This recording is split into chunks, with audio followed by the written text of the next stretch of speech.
Bienvenidos al canal literario de las chicas Brit. Hoy os traemos un expediente que es una reseña de una novela que fue tachada de amoral. Vamos a hablaros de Las perlas de cristal, de Emeric Pressburger. Empezamos. Y la sinopsis de la novela dice así. Estamos en Londres en 1965 y nuestro personaje protagonista, Karl Brown, acaba de mudarse a un barrio inglés. Sus nuevos vecinos están intrigados por este culto caballero alemán que trabaja como afinador de pianos. Muchos son compatriotas emigrados que suponen que él, como ellos, vino al Reino Unido para huir de Hitler durante la guerra. Sin embargo, mientras los periódicos se llenan de noticias sobre la caza de criminales de guerra nazi, él sufre terribles pesadillas y ve amenazadas por todas partes su vida y su libertad, convencido de que sus secretos están a punto de ser descubiertos. Una novela inspirada en la captura de Adolf Eichmann y censurada en su época. Además, habla que hay una tensión al estilo de los thrillers de Hitchcock y bueno, es un estudio psicológico sobre criminales y crímenes atroces de la humanidad. Vamos a hablaros de una novela que fue tachada de amoral y vamos a explicaros por qué, porque es súper interesante, ya os lo digo de entrada. Tened en cuenta que nosotros hemos empezado a leer esta novela después de varios abandonos que nos tenía ya, saturadísimas. Y de repente encontramos esta joya, en concreto la encontré yo en la librería, la vi, me pareció interesante para cambiar de registro, estaba publicada por RBA. Y bueno, digo, pues me interesa la sinopsis, porque a mí el tema de la literatura del Holocausto me gusta mucho, lo que pasa es que se ha saturado mucho la literatura con este tema, se ha saturado muchísimo y siempre hablando de lo mismo. Y esta novela es distinta, pero voy a explicaros por qué es distinta. Vamos a analizarla. Voy a empezar diciendo que buscando críticas sobre esta novela, solo he encontrado una, no es una novela que haya tenido mucho boom, salió en junio. Y tengo que decir que una crítica hacia los lectores, hacia nosotros los lectores, por favor, hay novelas y novelas. Ya sé que no os gusta escuchar a muchos esto, ni a los escritores, pero hay novelas y novelas. ¿Qué quiero decir con esto? Pues que estamos ante una novela con una trama de ideas y pensamientos. Una novela especial, una novela de literatura de Holocausto. ¿Qué sucede? Pues que muchas veces no apreciamos esto y hay lectores, pues que si no les gusta este tipo de novelas, lo que no pueden poner son críticas de no hay ritmo, es aburrida, pero por favor, ¿tú has leído bien? ¿Tú has leído esta joya tan tildada de amoral en el momento de su publicación, que fue en el 66, que fue prohibida porque Emeric, un hombre que huyó, este escritor huyó de Alemania por la persecución nazi, este hombre fue capaz de escribir una novela donde el foco se pone, por no decir ninguna, no voy a decir ninguna, es decir, pocas novelas de literatura sobre el Holocausto ponen el foco sobre el criminal, no sobre la víctima. Todas las novelas, la literatura que hemos leído sobre el Holocausto, normalmente están dirigidas hacia la víctima. El foco está en la víctima, lo mal que lo pasa, cómo lo supera, que no sé qué. Pero esta está puesta en el foco del criminal, del personaje, en este caso es Karl Brown, huye de Alemania porque lo persiguen para un juicio, los juicios de Nuremberg, porque él es un médico neurocirujano que se ha dedicado a hacer experimentos con seres humanos y estamos en la cabeza de Karl, del malvado. En ese momento se tildó de amoral, pero ¿qué gracia tiene esto? La doble moral que tiene la humanidad, ¿verdad? Ya en el 66 existía la novela negra y la novela negra con el foco puesto en el delincuente. Y nadie se asustaba. Y ahora de repente nos asustamos en el 66 porque se pone el foco en el criminal, en la mente del criminal. Llega un momento que cuando tú empiezas la novela, ves la historia de Karl, como huye, pero no sabes realmente lo que ha hecho. Lo vas viendo conforme vas leyendo.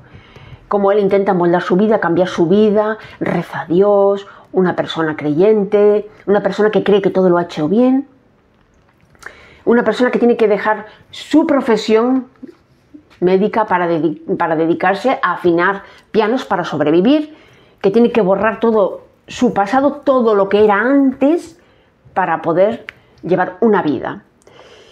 Carl es un personaje realmente fascinante, porque él, claro, su mente va ideando historias para conformar todo su ser, todo su pasado, que cuadren, el esfuerzo mental que hace, imaginaros, y todo lo que tiene que superar para olvidar ese pasado.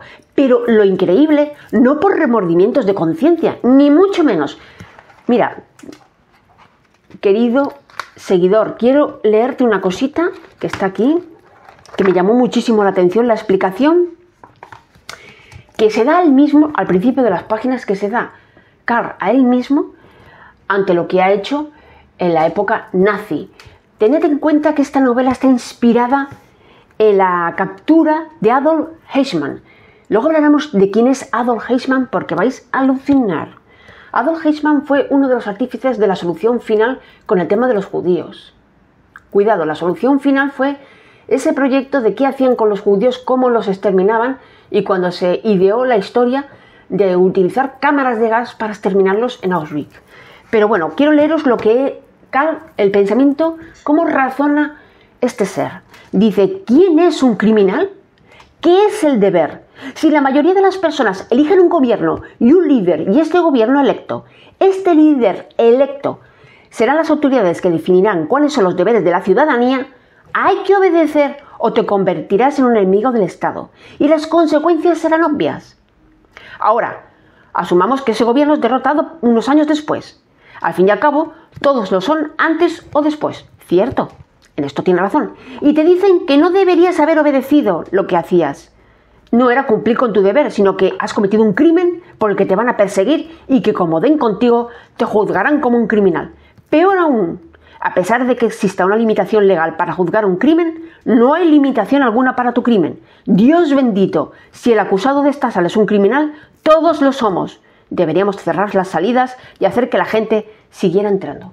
Imaginaros el razonamiento de este señor para excusar su comportamiento. Y aquí viene un dilema, por eso es una trama de ideas y pensamientos de esta novela. Un dilema moral, lo que nos pide que cumplamos nuestros gobiernos, si choca contra nuestra moral, contra lo que está bien y está mal, si se nos tiene que juzgar porque hemos cumplido órdenes de un gobierno, si no éramos enemigos del Estado. Bueno, esto da para un debate interesantísimo. Carl, nuestro personaje principal, ahí se pone el foco constantemente, por eso es una novela distinta y se le consideró amoral, distinta a todo lo que se ha escrito en literatura sobre el Holocausto. Vive constantemente con una mente que empieza a hacer de granos de arena montañas. Todo el mundo es sospechoso, todo el mundo lo vigila, todo el mundo quiere cazarlo y vive en esa perpetua, por decirlo así, psicosis y alucinación. Se imagina cómo lo juzgan, se imagina cómo se defiende. Él sobrevive a un bombardero y su lógica le dice que Dios lo ha salvado para que siga ejerciendo su profesión cruel, que él no la considera cruel, porque es por el bien de la humanidad. Recordemos que este personaje es neurocirujano y está experimentando con seres humanos. En concreto, él opera el cerebro para hacer una serie de investigaciones. Sabemos que, ponemos entre comillas, gracias a esos experimentos nazis, se llegó a descubrir muchas cosas, pero a costa de personas, ¿no? Eso es lo amoral, a costa de personas. Entonces él se defiende diciendo que uno hace cosas por el bien de la humanidad y eso no debería ser recriminado ni juzgado.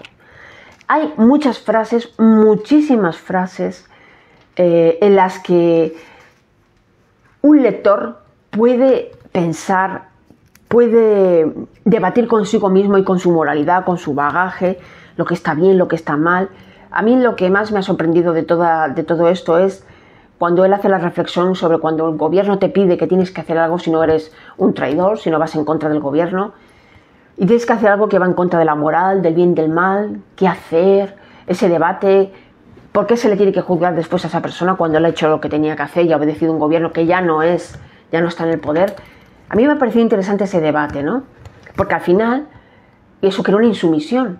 Recordemos todos esos médicos, por ejemplo, que no creen en el aborto y se consideran insumisos porque creen que están matando una vida, pero el gobierno, por decirlo así, pone una ley de que tú como médico tienes que atender a tu paciente y si quiere abortar, pues aborta. Cosas así, ¿no? Os pongo un ejemplo.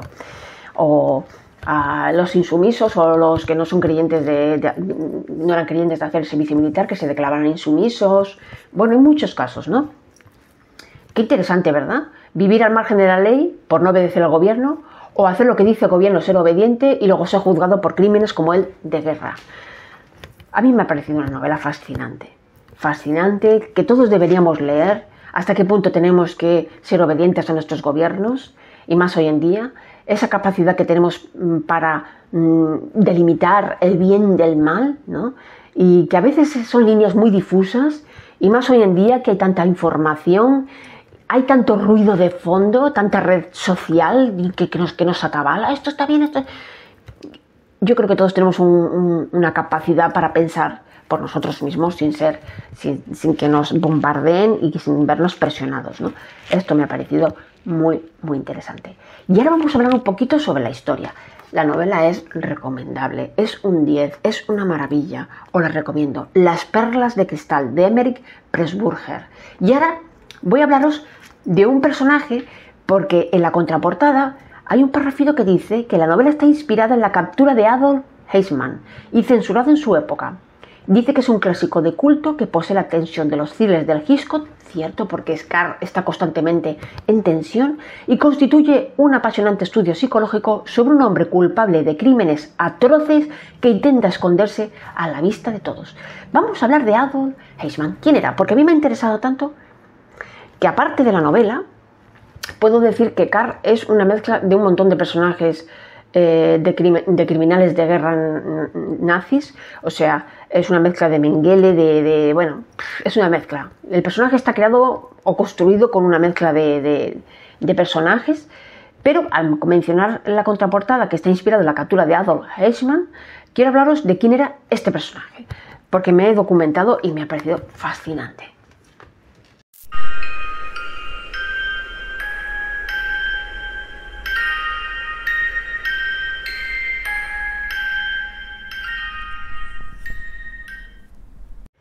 En Netflix tenéis un documental del 2011 de este personaje, de Adolf Eichmann, su juicio.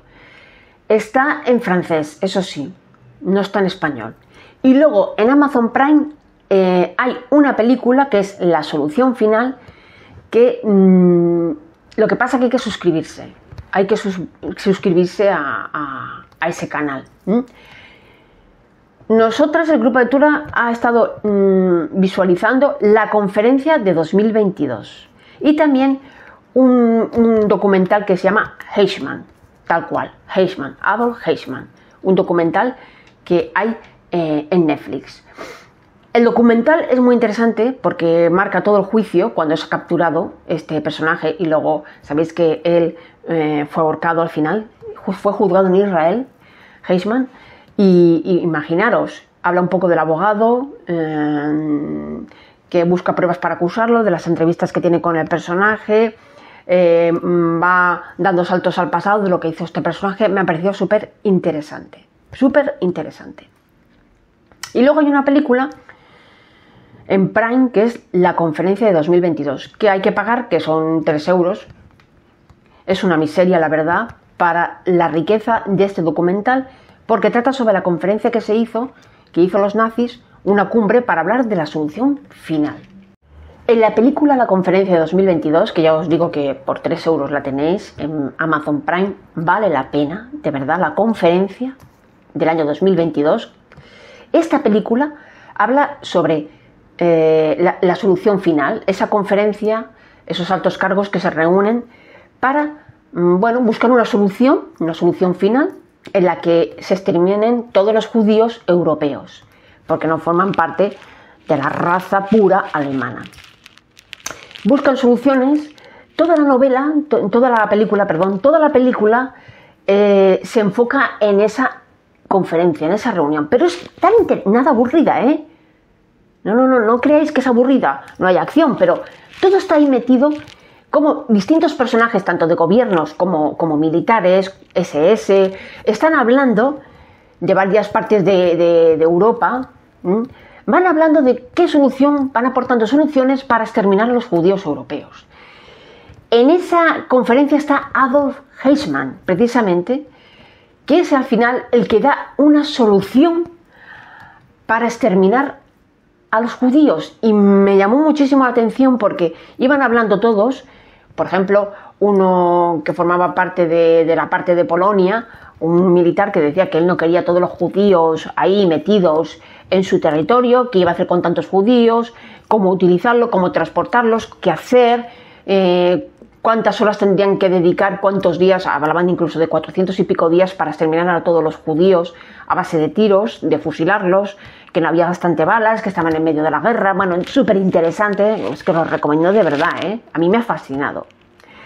Y resulta que de repente, cuando ya está acabando la película y lo que es la conferencia, Adolf Eichmann da la solución. No quiero desvelaros porque quiero que veáis la película y veréis qué solución da, que todos aplauden.